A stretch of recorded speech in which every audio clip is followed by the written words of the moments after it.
I was scrolling through Instagram when a photo on my Explore page stopped me dead in my tracks. It was a selfie of me. The poster was an account named Julian S., and the caption was a mix of confused and lovesick. Been dating this girl online for a year? Think it's time we finally meet, right? But every time I bring it up, she makes an excuse. Rose, what should I do? A second later, my roommate Madison popped her head down from the top bunk, a weird, secretive look on her face. Hey, Chloe, what's the fastest way to lose 30 pounds in a month? Before I could even process what was happening, she added, her eyes glinting. Seriously, Chloe, if I lost the weight, don't you think I'd look a lot like you? I stared at the post on my phone. The comments were already a dumpster fire of internet savagery. Dude, wake up. You're being catfished. That's a stock photo, my guy. Do a reverse image search. You've been had. There's only one reason she won't meet you. She's a Victoria's Secret model in the pics and a human garbage disposal in real life. The OP Julian was desperately defending his girlfriend in the replies. No way. We've video chatted all night. Her voice is super sweet. Plus, she sends me new selfies from every angle, every day. It can't be fake. My mind went blank. The silk pajamas in the photo were a new set I'd bought last month. I'd only ever worn them in our dorm room. I had never posted a picture of them anywhere. Just then, Madison's voice drifted down from her bunk again, laced with a strange obsession. Hello? I'm asking you guys, how do I lose 30 pounds in a month? Lipo? Or one of those crazy diet pills? My other roommate, Sarah, rolled over in her bed across the room, her laughter making the bed frame shake. What, Madison? Are you boy crazy again? 30 pounds in a month? The only way you're doing that is if you chop off a leg or just stop eating entirely. Madison ignored her. She climbed down the ladder, her bare feet padding across the floor to my desk. Her eyes were glued to my face, like she was trying to x-ray the bone structure beneath my skin. It was so intense it made my skin crawl.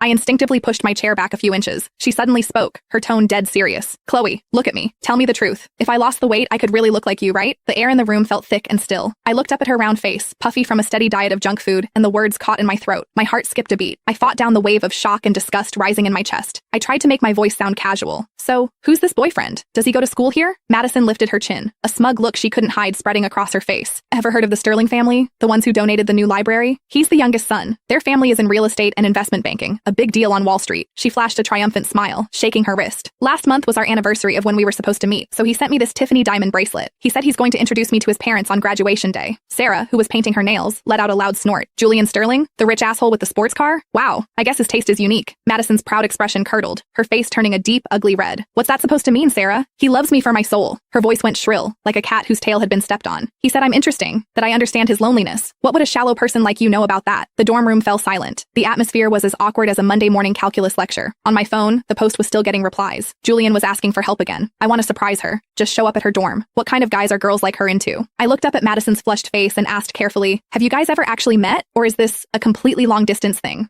My other two roommates turned to stare at her. Madison, don't tell me you've never even let the guy see you in person. Girl, this is America and all, but you know you can get totally canceled online for catfishing, right? They were joking, but Madison's face went deathly pale. Her lips pressed into a thin, tight line. A moment later, she grabbed her hoodie and mumbled, my advisor needs to see me. It's urgent, before storming out and slamming the door. The three of us left in the dorm room just stared at each other. When Madison came back